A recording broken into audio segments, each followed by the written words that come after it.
Welcome, welcome, welcome everybody to another VFS Online Industry Chat. My name is Nicholas Humphreys and I am the Senior Directing Instructor for the Film Production Department at Vancouver Film School. I'm also a huge horror fan and a huge fan of our special guest today, which is the one, the only Gigi Saul Guerrero. Gigi, thank you for Yay! uh, Thank you. You should introduce me all the time. Like I'm, you do good. I I'll like follow you it. around. I'll be your hype man. So, Well, let me just say I'm a big fan of yours too. thank you. Truly, truly. To be honest, even since film school, it was really hard to find just that other horror friend. Like it was really only Luke Bramley, who's been the cinematographer and all the stuff I've directed. It was like the only other guy obsessed with horror. So definitely when I met you, I'm like, oh, he's got to be my friend. He's Yeah. on my list. Yeah. Well, I knew about you long before we met because I had seen a short film that you had done for the Virgin, was it 60-second horror movie Oh, challenge? yeah, yeah, yeah. It was called Virgin Radio Fake Film Festival. That's what it was. And you did Evil Dead in 60 seconds. That's right. That's Yeah. right. And somebody sent me a link to that because they were like, you're going to love this. And yeah, it was just like, who is this that's making this stuff? So I followed your career for a while before we actually got to know each other and become friends, and before you became essentially a household name in horror. So it's been really fun Thank to you. watch the trajectory of your career over the last couple of years. Oh, thank you so much. I would have to say, definitely for those interested, if you put Evil Dead in 60 seconds on YouTube, that was our calling card. That was definitely what hit off the Luchagore team. And again, we were just making short films with just our friends, no money. I think it was our 60D Canon camera, like a DSLR, whatever possible just to film.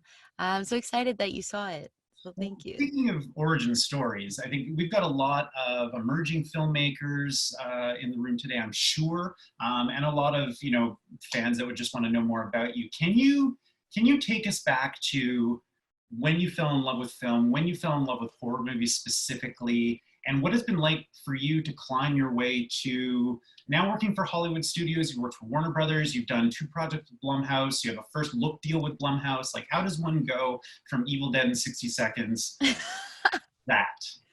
I love this. How does one do it? No, thank you, man.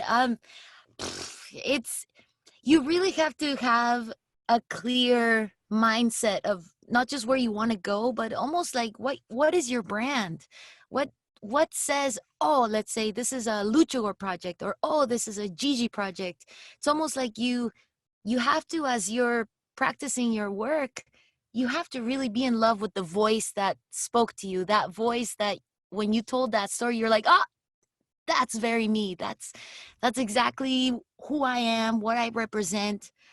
And that journey, I mean, I have directed over 16 short films. It wasn't really until maybe short number 6 or 7 that I started to really know who I was.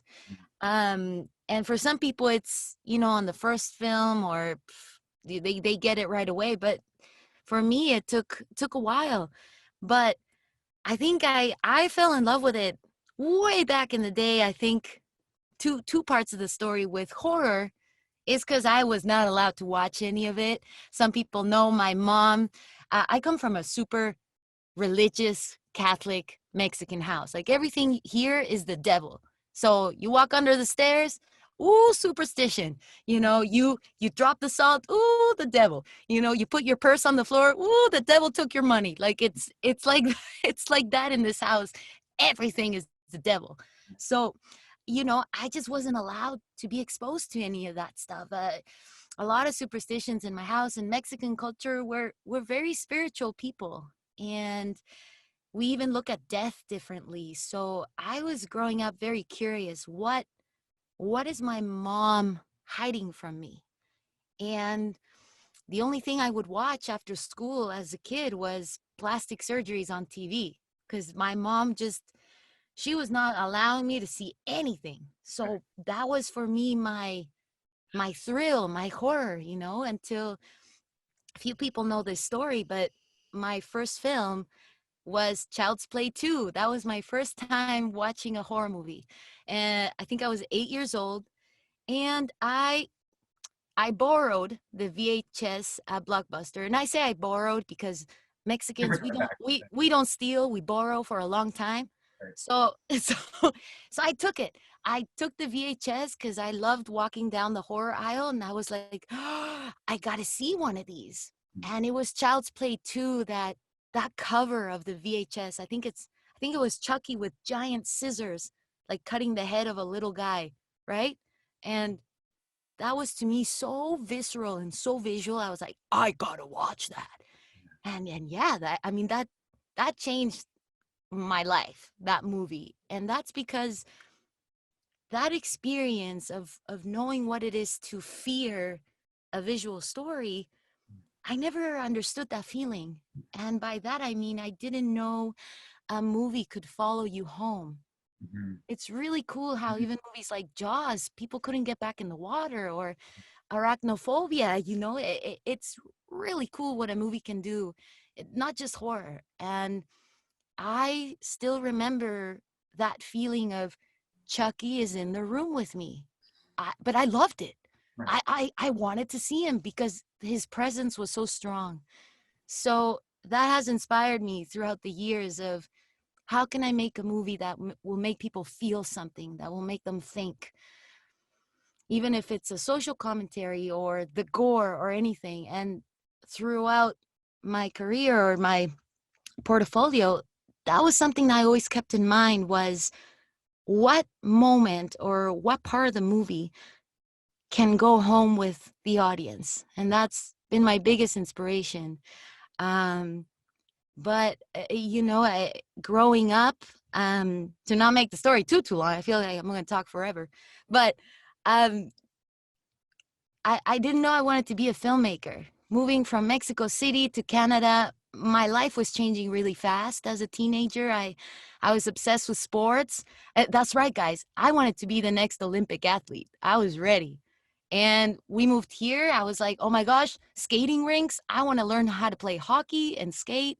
So I was doing all that. But how I got into film was because I started acting in theater for school. And my parents were like, you're kind of funny. We should get you an agent. And it was working. I was doing silly little commercials. You know, it's so annoying, but I love how annoying it is. I love it. But yeah, it was working out. But I was like, wow, just for a commercial, so much crew, lights and camera. What is all this? And to end the story there, what made me go to film school was the movie Children of Men. And that was because I crashed my sister's date. She was dating a film student at the time. I crashed the date and I watched the movie with them, but I had never seen such a gritty, raw, uh, just like insane movie that made me feel like shit. Oh, I don't know if I can swear. Oh, I'm gonna swear. That made me feel like shit at the end of that. Like I was like, I hated humanity. It was such a strong film, Children of Men. And that film student, my sister's boyfriend at the time, was like, well, if you liked it so much, it's what I'm learning in school. And I was like, what do you mean? You learn how to make movies? He's like, yeah, it's called film school. I was like, oh, there's such a thing. He's like, yeah, that's where I learned to make those oneers and how to be a cool director like Alfonso Cuarón, you know? So I was like, oh my God. I went home, I dropped my stuff, and I was like, Mom, Dad, I'm going to film school. That changed everything. Was that movie. I started, you know, looking up to other filmmakers. Like I didn't know he was Mexican, and I found out about Del Toro. I found out about Iñárritu. I found out then about Rodriguez, which led me to Tarantino, which led me to Rob Zombie, and I was like, ah! That's the story. But yeah, it's just it. You got to do, as a fan, your due diligence of just watch stuff, and you got to watch everything to just really understand film. I think, you know. I have a bunch of questions about what you just said. I should probably say before we continue that for anyone Sure. that's in the room that has questions for Gigi, there is a Q&A box. Type your questions in there and we will get to them. So feel free to start populating that. But I do want to backtrack a little bit to something that you said about, that early fear with the, first of all, I want to say, and you probably share this, but like, I just feel so bad for the generation that doesn't have the experience of walking through a horror section at a video rental store and having those images from those boxes follow them home, because that is something that we both, that is a shared experience that we have that was formative. But I wanted to ask you, did you ever feel like, because you said that you loved being scared, but I'm wondering if there was ever a part of you that decided that you wanted to, watch horror movies or start making horror movies as a way of conquering the fear that you had as a child, if that makes sense. Yeah, no, I 100%. At the end of the day, I'm a spiritual person too. Honey, please. I believe in a lot of stuff. I'm very gullible, I guess you could say, but I really love to immerse myself in these worlds that can't be very much explained. I've actually never made a film when it comes to exorcisms or religious demonic shit. Like, I really think it's gonna happen. I don't want to film something that the boom operator's head's gonna start twisting. I don't want to open a portal and something's gonna happen, But I feel that by watching all these films growing up, it really was a way to escape a reality that I was facing at the time, which was just some really hard situations in my family in Mexico. I think it's such a beautiful, beautiful country, but our situation was not good. And I knew there was some dangerous factors, to keep it a little general because it's a sad story. But definitely horror movies for me was a way to almost accept the horror that was actually happening out there, but bring a humor and entertainment to myself to be able to escape the real stuff that's going outside that maybe my parents couldn't talk to me about. And I think also adding those layers of just Catholicism or, our Mexican culture that, man, we got a lot of legends. All of them are because you're a bad kid and every single monster is going to eat you pretty much. For me was a way to actually think all those things were real and what to lean on and what to believe and almost figure out what I should and can block. Right. So I can continue to look one way, if that makes sense. Yeah. Stephen King has a quote about how, and I can't remember the full quote, but the second part of it is how, we create fake horrors to help us cope with the real ones. 100%. Well, 100%. And it's pretty amazing now that you look at movies like Jordan Peele's films. Now horror is having this subgenre called social horror that I think it's been around since Hitchcock times or more.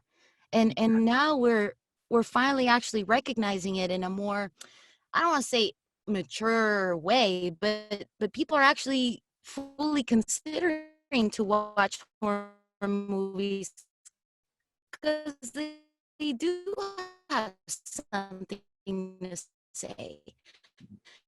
Genre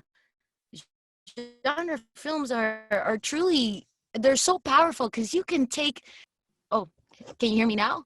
No? I can hear you. Yeah, there you go. Yeah, you're just frozen there for a second, but we're good. I think I got so excited, my computer's like, stop. No. Slow down, Gigi, slow down. Yeah. But I was going to say, I think genre is the most powerful of all genres. Horror is, because you can take any insane, real, brutal situation that we all know, and you can twist it and turn it in all kinds of shapes and forms, and we still know exactly what the message is. I think that's so powerful. I think you're And right in that it's always been social commentary, right? Like Night of the Living yes, Dead is about racism. Like it's always about commentary. We're just way more aware of it now, I think, because of film theory and access to more information, people sharing their ideas after they walk out of the movie theater. So hmm, yeah. for sure. You also said something earlier that I just wanted to highlight because I don't want it to get forgotten. And I Yeah, think it was a really important point that you made for emerging directors, which was to work at developing your voice and then trust that voice. yeah, I think that's just a very beautiful sentiment that we all need to keep as a mantra as we are emerging. That we're not gonna be, who we're going to be with that first short film necessarily, right? There'll be exactly. whispers of it there, but you put in a lot of work and eventually you discover that voice and then trust it. I think that's a great point. And that comes with, I think, the best advice I've ever gotten was, in this business, you cannot be afraid of failure. You cannot, Mm. because that is where you grow that thick skin. You know what I mean? And you can't be afraid of failure. Plus, you have to finish the project you started. Because even though your first fans will be your parents in your basement watching your little movie, Yeah. hey, that's the first people to give you a comment. So you have to finish what you started. And I've seen, unfortunately, a lot of the peers from my film school I graduated with, it's summertime, let's make a short. They stopped by script phase. Let's make a short. They didn't even edit it. And who cares if it's shit? Who cares if it was bad? Just make it and learn from what didn't work. I'll be honest. I think I've made 16 for a reason, right? It was just to figure myself out. And with what you said, Nick, I actually went to film school convinced I was gonna make comedies. Believe it or not, I was ready to make the best Adam Sandler movie ever. I was I was ready to make Little Nicky 5, and I'm not even joking. I just love comedies. Like I was so ready, but I met Luke Bramley, who was the biggest horror freak in the class, and he's like, "No, no, no. Have you ever heard of Rob Zombie?" And I was like, "No, who's that?" He's like, "Here," and he gave me his DVD of Devil's Rejects. Whoo! That changed my life. I was like, "What is this dirty, dirty movie? Like it's so." Blah! And I loved it. I'd never seen anything like that. I would argue And like there is comedy, there's a comedic voice in your work. It's 100%. dark, Yes. but it's there. Yeah, I'm glad you noticed. Yeah. I'm a big fan that it's okay to laugh when stuff's really fucked up. You know what I mean? It's okay. Let's take a breath. This is only fiction, and it definitely I've done that in all the short films, but in Culture Shock, my feature debut, that was a very cool and ambitious challenge to take such a heavy subject matter of the border crisis that unfortunately we're still facing, um, and be a movie that you can sit an hour and a half and watch, because watching 5 minutes of the news is already hard enough. So how can we make this into a movie that you can sit and watch the whole thing? It's a challenge, but that's what's so great about genre. You can really manipulate it to any way you want to make it entertaining, no matter what subject matter. And I think the power of culture shock for me, I mean, my sort of analysis of it is that, yes, it's topical, but it's entertaining and it leaves you wanting to like take some kind of action, right? Which is Yes. something that we Yeah. normally reserve for like documentary films, right? You don't Hmm. normally expect that in a horror movie. So it's like we've just sat down and watched 90 minutes of entertainment and now we want to do something about something that's happening right now. And I just want to read, I had saved this quote from Wikipedia, I think it was, and it mentions culture shock.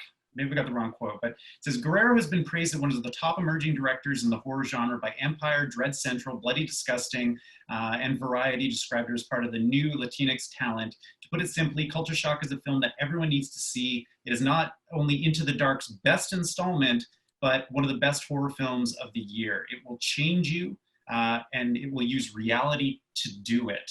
And Yeah. I Oh, just, that's great. I'm so, I'm so excited for you because you know, raised in Vancouver making indie films, get hired for this franchise that's been going for a long time. There was like what 20 installments of Into the Dark before you arrived, and almost instantly people were praising it as just like Into the Dark has found its stride now at this point. And Thank you just, so much. yeah, I mean, I guess like I don't know what my question is. I think just how does that feel? That is a dragon that I'm still chasing. Let me tell you, man, like that journey happened so fast. Yeah. And it was all about taking risks. I'm telling you guys, for anybody listening that's starting out, take those risks. Don't be. I still live at home with parents. You know, I don't have to pay rent. It lets me film. If you've got any sort of advantages, use them. And at that time, it was so at the end of 2018, and, I was talking to my co-founder, my producing partner, Rainer, and I was like, man, I don't know what else we need to do, dude. Like we've made so many short films. We made a web series with Stage 13, Warner Brothers. I don't know why it's not happening for me. And I was feeling the stress of starving artist. Like I'm almost, end of my 20s, and I don't know where to go. Like I don't know what to do. If Rodriguez did it at 24, why can't I? Like that's after reading, Rebel Without a Crew, I was like, I can do it too. And it's hard. And at the end of 2018, I was like, Rainer, I don't know where to go. I think I need to go to LA and just do meetings, see what happens. And luckily, just before that, I had just signed, thanks to the short film El Gigante, which is my favorite. So good. Thanks to that short. I love it. It's so hard to watch because it's just so graphic, and I It love is. that stuff. And it was thanks to that short, it got me, it opened the doors to an agent and a manager, but I don't live in LA, so how's this gonna work? So I just said, fuck it. I'm going. See what happens. See what happens. I'll do the water bottle tour. Called up the agents. I used the last little bit of my savings from working at Playland. That's right, guys. I was a carny. Yes. That doesn't I, from working at Playland, I, believe it or not, was the mascot, the big bear. Nobody knew it was me, but that was me. Just used all my savings and just went. I just went. I, believe it or not, I called up Eli Roth and I was like, dude, I don't got anywhere to stay. Can you help me out? He was nice enough to, like, he's like, well, I'm shooting a documentary. Sure. Here's the keys. I was like, oh, thank you. Nice. And it just, you never know who's there to help you. And it was such a relief for his help. I had a couple of days somewhere to stay, and I was just, Blumhouse was one of my first meetings. And that's when they said, hey, you're Mexican and you like horror. What do you think of the script? It was called Crossing, before I changed it to Culture Shock. I said, yeah. What do you need? Sure. So I met them. We talked about it. And next phone call I get the next day, agents are like, okay, Gigi, you got to make a lookbook in 24 hours. I was like, I don't have anything with me. I don't, I don't know what to do. I'm not going to use Eli's computer, right? Like, I don't know what I'm doing. So I ended up doing the lookbook on my phone. Wow. I just, and I had a kind of a crappy iPad too. So I was trying to use both, and you got to do what you got to do sometimes. And, so I just want to share that story because it's me just going with barely anything, called up a friend that luckily gave me that opportunity. And that's what did it. You just kind of have to go bam and just go for it. Go for it. And even during Culture Shock, I was I was that person when nobody was watching with my little Tupperware, putting all the leftover craft service and taking it home, to eat over the weekend. Like, that's the reality of stuff. It's a lot of people have this perception that once you did one, you're set, you're golden, or you got the contacts, you're golden. It's not like that for everybody. I don't got any family or anybody in the industry. You have to hustle. It might be no sleep, but you can, if you think about it like that, it's truly possible.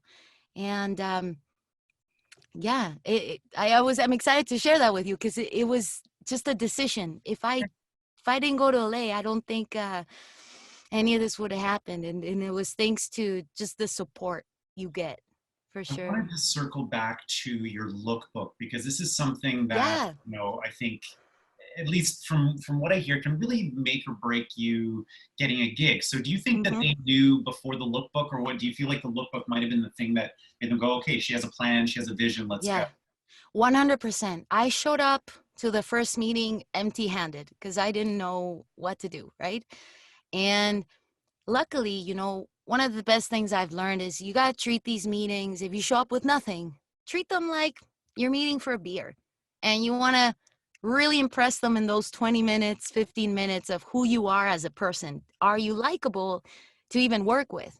And that's the flavor you got to bring first, like of who you are. Don't even talk about your scripts. They don't give a shit, especially if you're from Canada or somewhere else. It's the reality of things. It's who are you, Yeah. right? So definitely after was, oh shit, okay, they liked my personality, cool.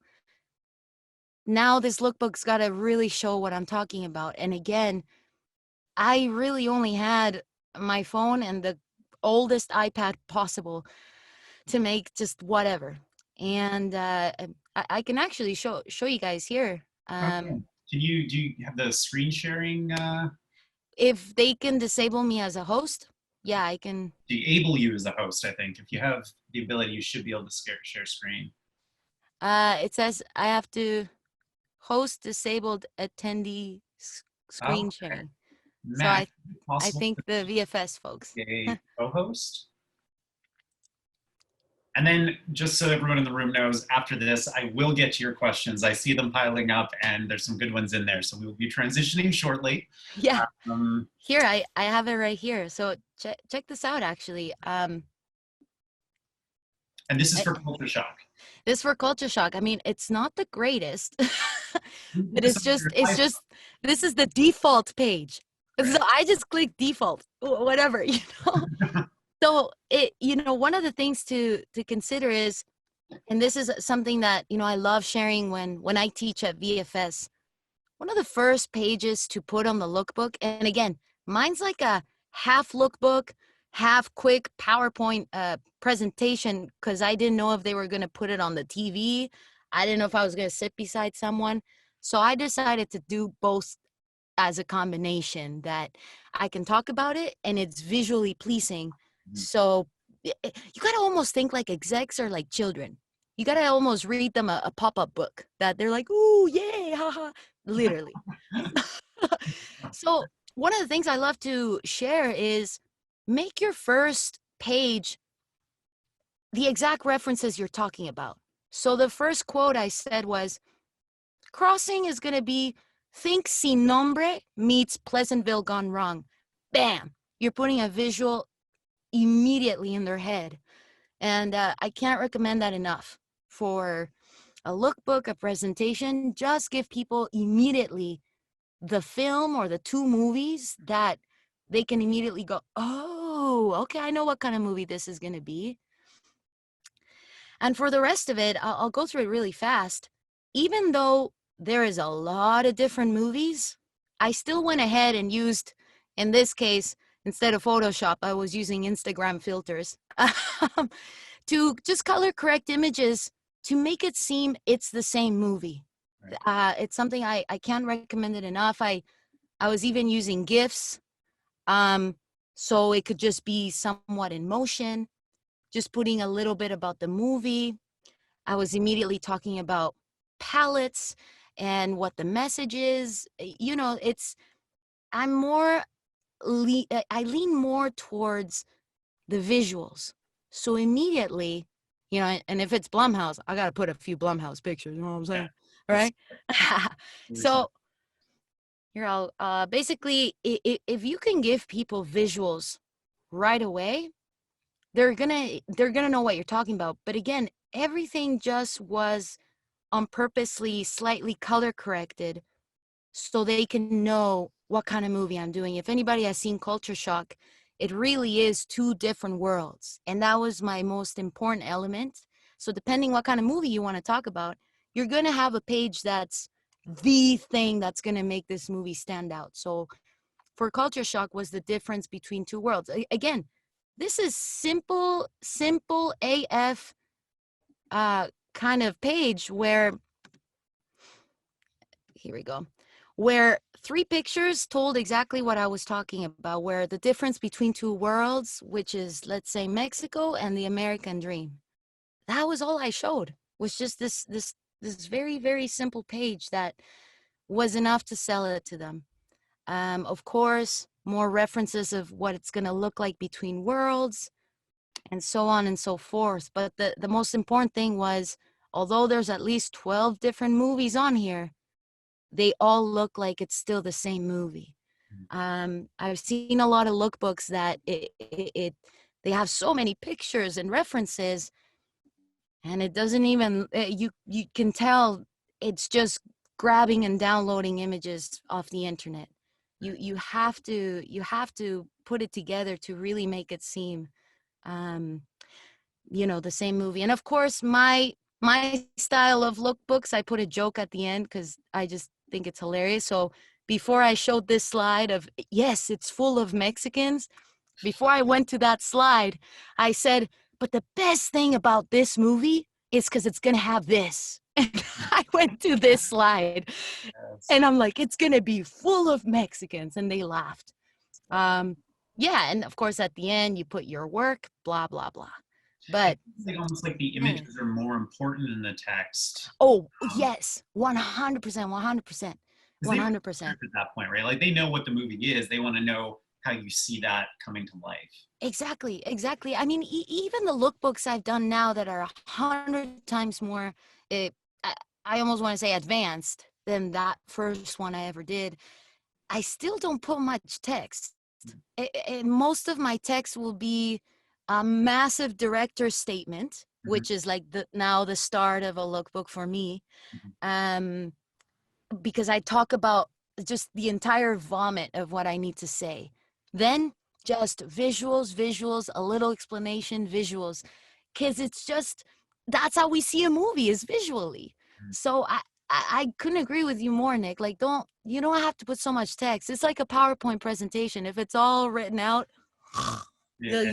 you pass out, Yeah. right? So, Well, thank you for but yeah, sharing. that lookbook, of course, of Yeah, it was really course. cool to see that having seen the movie because like it was it yeah, like that represented the final product. Like it was like, okay, yeah, I can see that vision on the screen. So it was very cool to see. I want to direct the Oh, thank conversation to you. some of these questions because they are piling up. Please, I can't wait. Yeah, yeah. Please. Okay, so let's go to Philip Clark. What is it about horror as a genre that personally scares and excites you? Oh my God. Well, I mean, like I was saying earlier, I believe in some of that stuff, but I also think horror, what excites me is that it does and can cross the line. And that to me, I'm a big fan of the shock value. I'm not talking like gratuitous shock value, but it's not afraid to just tell you how it is. You know what I mean? And that to me, what scares me is that some of the things can be so possible. And at the end of the day, what I'm most afraid of is us, is humanity. And some of the movies we've seen, you know, you watch. I remember one of the ones that really got me, and it's not really terrifying, but if you've ever seen Funny Games, the original or the American, I was like, oh my God, this can happen, you know. And it's that's what one of the things just excites me, is that, man, in the genre, like, I can't wait what so many filmmakers just want to tell me and shove it in my face. Like that's not going to stop them. You know, that excites me the most for sure. It goes back to the King quote about how, watching creating these horrors and watching these horrors and then escaping to the safety of our regular life helps us prepare for the very real horrors that exist in our 100%. world. 100%. Yeah. We have a question from Todd Clark. Are you looking at ever doing more with Shane McKenzie? Someone knows your career. Of course, Shane's my man. Definitely for those who don't know, Shane, he's been working with Luchagor with us for so many years. And like I said, it was that risk I had to take to just leave for a year, got to keep building the career and come right back, because it's I don't believe in leaving your team for yourself. I really believe filmmaking is a family effort, is a collaboration. And if you know the people, especially those going to film school, you're starting your connections in your community since film school or since your first film. So if you're finding people you jive with, work with them. Like, keep working with them. Like, their talent helped you. So I truly can't wait to work with Shane. We got a few things brewing actually right now. I can't quite announce it yet, but you guys are the first to know. We're actually prepping a fun short right now that Shane wrote that we'll shoot in 3 weeks. But I can't tell you much more. But we'll keep working with Shane and much bigger projects. We've just been trying to make it work, but a little thing called pandemic stopped everybody a little bit. So, but yeah. I've had similar experiences where it's like, I've got my film family that I make movies with, and then I've had opportunities that have taken me elsewhere. Yeah. And the way I think about it is the like airplane oxygen mask scenario, right? Like you have to put your own mask on and breathe through that before you can be any use to anyone else, right? And so it's true. Yeah, I like your metaphor. It's yes, I like that. I always, as a kid, was like, Mama, how come you don't put it on me first? She's like, because I need to be alive to help you. She would always tell me. We have a question from Aisel. I hope I said your name right. I'm sorry if I did not. Has having an accent, well, the page just jumped. Where do we go? Has having an accent created a disadvantage for you getting roles in the industry? Ooh! I should say, honey, please. I want to say I love what a good question. Her American accent. It is one of my favorite things to hear you speak. It's just like, who are you? It changes so much. Yeah. At first, it really was, man. Like it's, and you've seen it, especially here in Vancouver or in the industry, in the entire world, how much it has changed in the last 10 years to have diversity, to just be more cultured, to be more open-minded. I'm going to be honest, with that question, when I started acting, my accent was a big problem. I had to get dialect coach, everything. It was a lot thicker than this. And when I drank, you don't understand me. But it was a disadvantage. Now everybody wants it. It's great. So now it definitely feels great. It does help. Look, if you're an actor, you should know how to take it off. Yes, because you want to be able to play different stuff. But if it's something you can't do, then own it. And that's something I very much focused on, that, okay, I got a Mexican, Chola accent. It's fine. I'm going to work with it as much as I can. And I feel very blessed to be in that wave right now, that it's a quality, but you have to own it. So at first it was disadvantage. Now it's cool. Now I feel like the cool one. So, yeah. We have an awesome question from Nelson. I'm glad this isn't a number one question. It's a top 3 question. Number one would be way too hard to answer, but what are your top 3 horror movies? Excuse me while I disappear in my elevator. Oh, I'm back. Oh, that's always hard. Okay, who asked this? A Nelson person? From Nelson Colares. Man, I have to admit, it changes every time. So I'm going to go with the first 3 that come to my mind that I love. So definitely huge fan Huge fan of Rec. I'm going to say Rec 1 and 2. They count as one, okay? The Spanish horror movies. Love Rec movies, 1 and 2. I got to go with the classic Shining. I got to go with that. I got to go with Shining. Love The Shining. And oh my God, there's so many. There's so many. I think I'm going to go right now with Hills Have Eyes, the remake. Nice. Right now. Nice. Because it's fucking awesome. But I have so many. I wish I told you so many other ones like Texas Chainsaw and Nightmare on Elm Street. Oh God, I suck. But there you go. Those are my 3 right now. But everything you mentioned, it's so funny how the movies that we love really find their way into our work because they inspire us, right? And it's like I can see 100%. shadows of all those films in your voice, which I think is really exciting when these amazing things come together and Thank you. I was so obsessed with Devil's Rejects for years. When I was being asked this question, and it's in a few articles, immediately I was like, Devil's Rejects, like immediately. And I love what you said. You, as you grow, like you change into your, what phase are you in right now? You know what I mean? It's great. Awesome. I saw a question from a student here. Hi, Gigi. I'm actually going into Capilano University for film this coming September. I searched up that you went to Cap as well. Do you have any tips for a new student like me? Oh, to go to Capilano. I mean, like, what tips of going to Cap, kind of? How does she or he nail it? Have a good Man, I do have to say, Cap was a great school for me. We were the guinea pig year, so we were the students that just had that beautiful building for half a semester.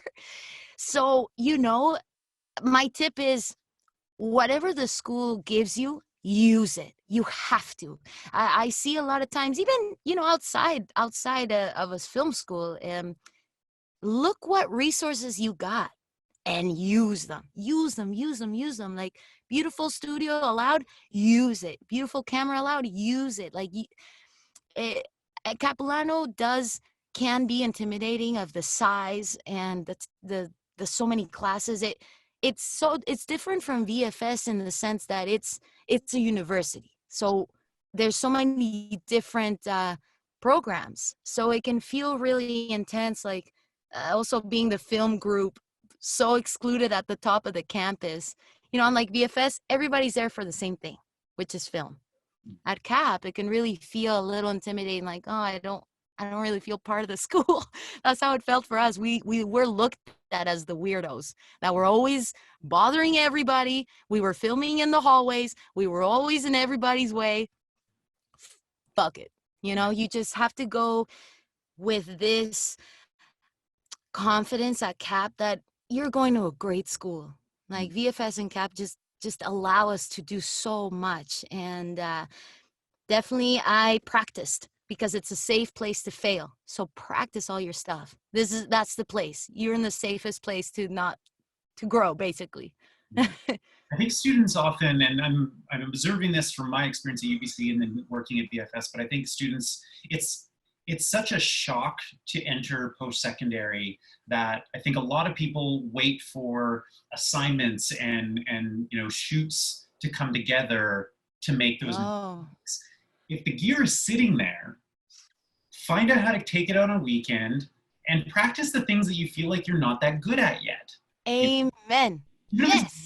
Practice blocking so that when you're in front of 60 people who all think they can do your job better than you can, you have that confidence because you made the mistakes in a safe environment. Oh man, amen, Nick, amen. Because truly, is exactly the point I said earlier. You are making already, your community since school. Mm-hmm. So be that person that when every year you graduate, people are like, I really want to work with Nick. Oh, Nick on last year's projects was so great. I want to work with him. Like, you're already starting, that word of mouth about you. Yeah. So you got to start. That can't be understated enough in that, like, the film, even the larger film industry really is. It's a gossip world. It really is. And you can't leave anybody not wanting to work with you. Like, sometimes you have to stand your ground and sometimes you have to burn a bridge to protect somebody else. But you don't have to work with somebody, but leave them wanting to work with you. Yeah. because you got to make a lot of stuff before people start paying you to do it. And you gotta, Señor, that's right. yeah, let Right. everybody know that it's when you're making a movie, it's gonna be the best party in town, and then finish it, which is something that you said earlier. You Yeah.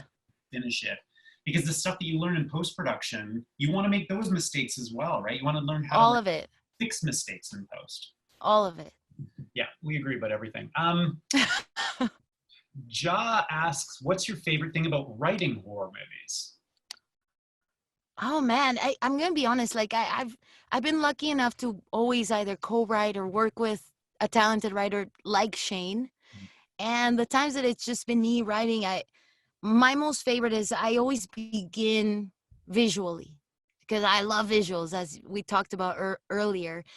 I almost just love writing stuff that just truly scares me or something that I know if I watch this, oh, it's gonna give me goosebumps. And that's my most favorite part is just I'm sharing on a page what gets me. It's almost like you're revealing your biggest fears. I love that. I had so I've personally almost exclusively worked with writers because I love the collaboration of Yes, developing a yes, story together. I did a talk similar to this with Steve Miner a couple weeks ago, who did the Friday the 13th movies and a bunch of other stuff. And we were talking about something that you and I were talking about earlier is, whenever you finish a film, it's not this, okay, you get the next one, the next one. It's like you kind of start from zero again, and then you have to build towards the next one, right? And it's like, and sometimes you don't know where the next one's coming from. And so there can be this time in between that I've always called like the dark times between projects where you don't see the light at the end of the tunnel and then somebody picks up the phone. And he was talking about the importance of developing your own scripts as a director. So like, yes, continue to, work with writers and stuff like that, but just how important it is as a director to sit down and figure out, what stories do you want to tell as well as yeah. working with other writers. 100%. It's almost like even when actors begin to be writers and directors, they're writing roles for themselves. Yeah. So what if you're writing scripts for yourself, you want to write stuff you want to make. Like it Yeah. starts from there, right? And there's not always going to be somebody waiting in the wings to greenlight your career, right? You have to make Eh, your own opportunity, yes. make your own luck. Yeah. Robert Archer asks, what qualities do you look for in a project that speak to you as a filmmaker?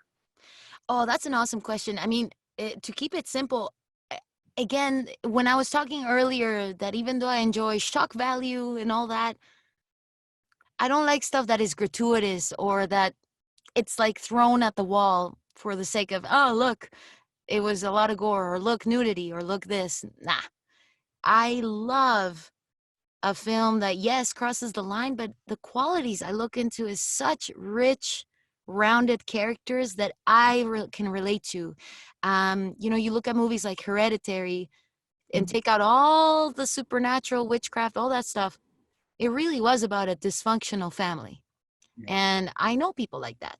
So Mhm. I knew exactly the kind of characters I'm given. And so, if you look at my body of work, the stuff that really has spoken to me is because I love the people I'm watching, even though they're so fucked up. I want to know more about them. And that's some of the stuff I look at first. Sure, throw me the gore. Sure, throw me all that insanity, but I want to believe why it's there. And I read a lot of scripts. Lately, I feel blessed for the opportunity after Culture Shock to be given such, amount of scripts to consider. And many don't hit those notes where, they just think, it's a slasher movie, just, for the sake of it, with such flat story, flat characters, not original. So that's the stuff that, man, it really gets to me. If it has something to say and those characters are so rich, Yeah. I will definitely love it. I would argue characters are the entire reason we tell stories in the first place, and everything else. Yeah. If you don't care about them, you're not going to care about the movie. Yeah. Before I go back to the questions, maybe you can't talk about this very much, but I was just wondering if you could talk about maybe the details of what this first look deal with Blumhouse is and what does that look like? Sure. Yeah, Yeah. no, I mean, definitely a lot of companies even have first look deals with another company. I think even Blumhouse has a first look with Universal. So basically, what it means is any projects of yours, you have to show that company first that project. They have a certain amount of days to say yes or no if they want to keep going with it, and so on and so forth. And it keeps you busy because you got to pitch them stories and ideas every month or so. So it does keep you motivated in what kind of stuff they like, or what, again, with what you were saying earlier, the stuff you really want to make, and you get a first look deal, throw all that stuff you love that you've always wanted to make, throw it at them. So it could go from scripts that you find, it could be your own scripts, it could be, hey, I found this comic book, let's get the IP for this and make something. It could be anything. Right now, I can't share yet, but I'm so excited. I did my first Zoom pitch Nice. to them, and it was a limited series that they actually took. So I'm can't wait for that. But definitely, it's, if you get an opportunity like that, you definitely have to dive into all the stuff that you've always wanted to make, because also if they say no, great, no problem. Now it's back in your hands and you do whatever you want with it outside. It just means they get the first look. They get the first chance to say yes or no. That sounds amazing, because that sounds like not just that feels like both feet in the door at that point. Yeah. Like Yeah. you have somewhere to go to start. That sounds amazing. It's awesome. What is and again, sorry, I keep deferring from the questions here, but I'm just wondering, this Zoom pitch, how was that different from an in-person pitch? Was it easier? Was it more difficult? Well, I used my little keynote now that I'm super professional at it. Yeah. But here's one thing, guys. Write this down. When we did our yeah, boop, boop, boop, boop. We, again, with what you and I were saying, Nick, you don't need much text. Put some great visuals. And especially through Zoom, as you know already, video, yeah, not the best. It's a little choppy. Right. But pictures are awesome. So it was a lot of, back and forth conversation with my partner who I was pitching with. And I was controlling the slides. So they were very beautifully animated with what we were saying, very little text, but it was visual, visual, visual. And what I mean by write this down was, I think this was revolutionary. We said, well, instead of us telling you the synopsis of the story, we're going to let our hero tell you the story. And we got a friend of ours to do the voiceover for it. So the next slide was just this incredible visual of just like the pictures really showcasing the grittiness of the thing. Yeah. And the audio was the voice that really sounded like what the character would sound like, and was like, this is my story, and my story begins blah, blah. And it was so awesome. And we could hear their voices of, like, it just sounded so cool, especially because one of the elements of our pitch was that we're going to have a narrator. And so we used that to our advantage. And it just was a little more immersive, because when you're in person pitching, it's awesome. You can be there, wave your hands, and you get so into it. In Zoom, it can get tiring looking at a screen. So that idea of using audio for certain pages was awesome. Like, it just really, it's so simple to say use audio. It made it got us the job. So I can't recommend that enough. I think that's brilliant, because you, rather than approach it like an obstacle, you used it as an opportunity to make it real for them within a frame, like within a medium that they'd be watching the movie with, right? So Exactly. I love that. I have a question here that I think is a fantastic one that I would like you to talk about before we end. We might have time for one more, but yeah, we can go a little bit over for sure if you see more awesome questions. Yeah. Yeah, this is from Claudia, and it's, what advice do you have for women who want to eventually direct films? I'm also Mexican, and I admire you so much for being a director. Oh, that's an awesome question. What's definitely worked for me is bringing who I am into the films. Moving from Mexico to Canada, for me, the goal was to not lose touch of where I'm from. because I needed to adapt in a new country. So the advice, I mean, if you're Mexican, girl, we have the advantage of having so much rich culture, so much to talk about, like even mythologies and religions and beliefs, and our history is awesome. You know what I want to do?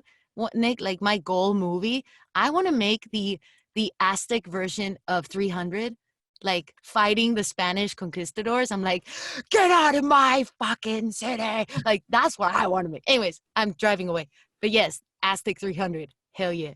But no, like my advice is if you know, I bring your Latinx beauty into it as much as you can, because I right now the new wave is diversity. Right now the new wave is of authentic voices, and it's easy to say like, oh, but you know, stick to what you are, stick to who you are, and really before it wasn't considered as much. And I'm seeing this new wave of Latinx talent is because they're sticking to the most authentic thing about them, about your life experiences. So you're already lucky that you got a beautiful type of blood and history. So I would use that. Yeah, I think that ties in really nicely to what you were saying about trusting your voice, because you know Yeah. all your experiences inform who you are, and that's what makes you unique as a storyteller. So you know, Yes. rather than trying to like wash it down, I mean, film is a business, and we need to make sure that you know a lot of people are going to watch it and all those things. But Yeah. there's plenty of people down the road in making a film who are going to worry about diluting it for you. So Mm-hmm. stay true to your vision, I think, is Mm-hmm. really good advice. And you know, for the ones going to school, your first advantage is you're learning discipline. uh Sometimes that can be really hard for those that aren't going to film school. It's tough to even know kind of what you were saying, Nick, like you have to take out the camera to know what you're doing. You have to do this. Yeah, it's not going to do it for you. And if you're already learning how to discipline yourself, to study, to do the research, man, you're going to be awesome at blocking, at shot listing, doing your shot geography, storyboarding. You're going to really know what you're doing, but Mhm. you have to put in that work. Okay. Here's a good one. As a screenwriting professor who teaches a similar concept, I love that you mentioned what part of the movie you can take home. I would love to know what scene slash sequence, story beat, or dialogue you took home after watching Children of Men. Whew. Oh, that entire movie. Oh my God, what a great question. I'm gonna be, oh, I hope this doesn't ruin the movie for everybody. But definitely, you know, the scene when the baby was born.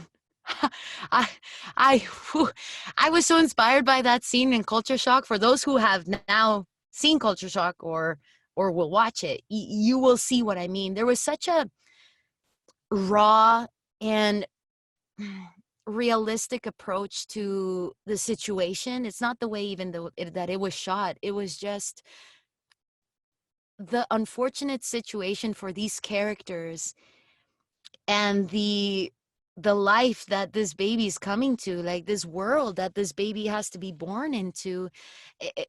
It just it really stayed with me. I think that was the moment where I was just so furious, because you meet through the journey of Children of Men such awful people, and it's so true to a lot of things. Like it's even more real, Children of Men today, than it was that Yeah. many years ago. And for some reason, just that moment that is supposed to be, you know, the birth to life, and such a vulnerable and beautiful scene, I was so furious because I felt that they didn't deserve it.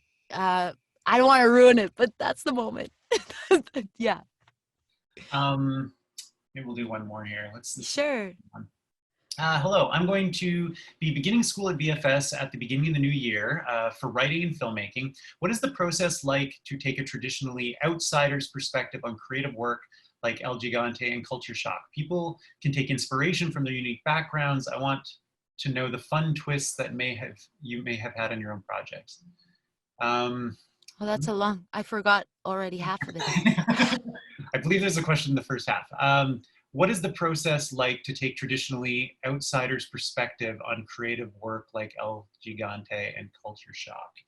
Well, I mean, you're kind of an insider's perspective on that. So, I mean, Yeah, well, because I really put in everything I can relate to into the films. So I feel, I hope I'm answering this right. I really feel I was, like you said, very much inside the perspective. However, it is so important to consider all the outside perspectives because in my case, I was working, especially El Gigante, I was the only Mexican.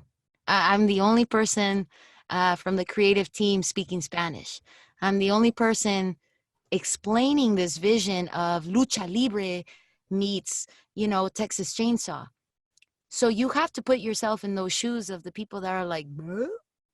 And you have to do that extra research or that extra homework for everybody to really understand. And sometimes, traditional prepping or traditional film, it can be still really hard for everybody else. And I think what really worked for Culture Shock is that there was a much more even number of inside perspectives and outside ones to make that movie. We were so true to having all the cast that had to be Mexican were Mexican. All the we were very true to certain things, and even the people that were key creative crew, even if they weren't Latinx, we would make sure that their perspective was 100% clear with what I'm trying to do and what they want to bring to the table. You really have to consider both sides. I hope I'm answering that right, because I don't know. I think we could probably talk on the topic for a while. I have one final question. It's a very clear and concise question that I think you'll have a good answer for, at least in a strong opinion on. This is from Asil again. Why do you think horror as a genre doesn't get the respect it deserves? It's so true. I can already see it in your face of like, that's a deal breaker. That's a deal breaker for me. No, you know what? I think genre for many years has been, again, that type of film that really shocked us, that really told us something that we didn't want to accept. I think a lot of people don't respect it because they look at it as low class. Because we do look at horror in our world as low class, as unfortunate events. We look at it as stuff we don't like. In reality, stuff that scares us, put movies aside, we don't like it.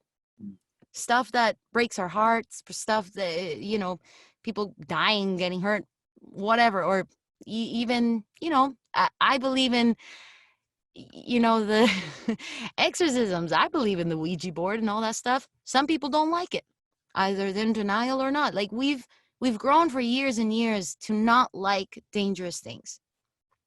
We don't like war. We don't, I think for many years I've always thought that people just relate to it in a way that they're in denial that this is just entertainment. They look at it as like, this is low class because you're showing me awful shit.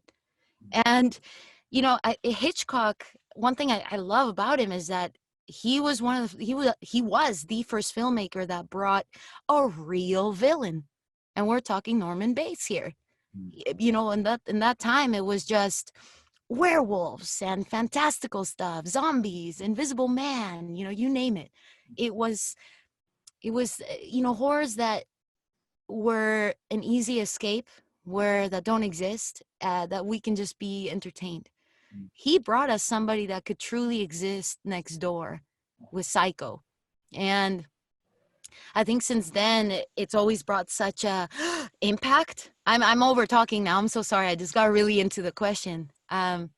He brought such an impact that I think it changed everything. That movie changed everything. That now we see horror with revenge twists that, man, they're so satisfying. And now I love that. Kind of goes back to what we were saying, Nick. Like, social horror is now a thing, a huge thing. So I almost feel that horror now is really being respected, really being considered. But we as filmmakers, it's our responsibility to continue to challenge audiences, or nobody will pay attention to it. So even since Hitchcock, he did his job, and throughout the years, many, many came around. Shining came around, Exorcist came around, you name it. they all had that moment of, oh my God, it grabbed me. But we have to, as we grow, who knows where horror is going to be in 10 years. Uh, but I think we just have to continue to tell the truth. Genre does that for us, and it will continue to be, it'll continue to grow, getting respected. But I think that's why it doesn't. It's to keep it in little words to finish, is because people don't want to accept it. That it can be a reality as well. And it holds a mirror up more than any other genre to Yeah. society and says, look at you. And that makes people uncomfortable. Exactly. Yeah, exactly. Yeah. But I love it. Like, it's the only genre that you go in the movie theater, which hopefully we can soon. Like, you go in the movie theater, watch a horror movie. It's the only kind of film that you're going to hear different reactions in the audience. A drama, a comedy, you're going to hear the same type of reaction.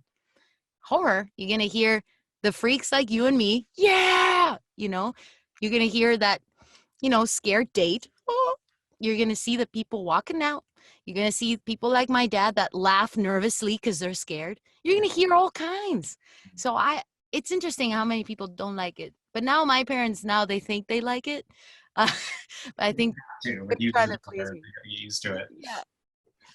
Gigi, this has been so much fun to Thank you. and talk horror with you.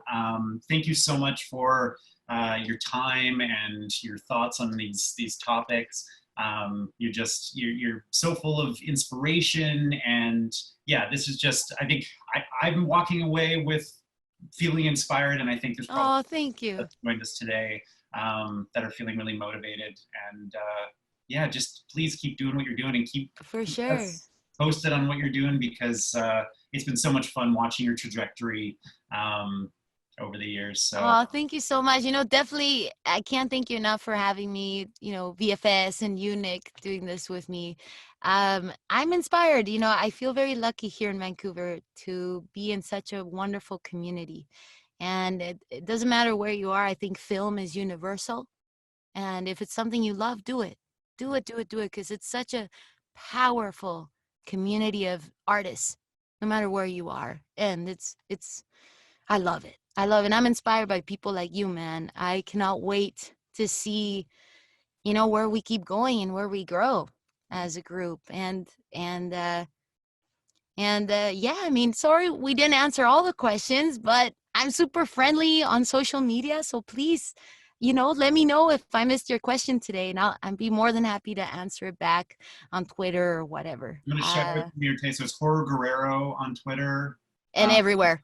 It's the Horror Guerrero. Send her a message, yeah, DMs, and you'll probably get a response. Yeah. Again, thank you so much, everybody. This has been great. Thank you, guys. Yeah, everybody stay safe.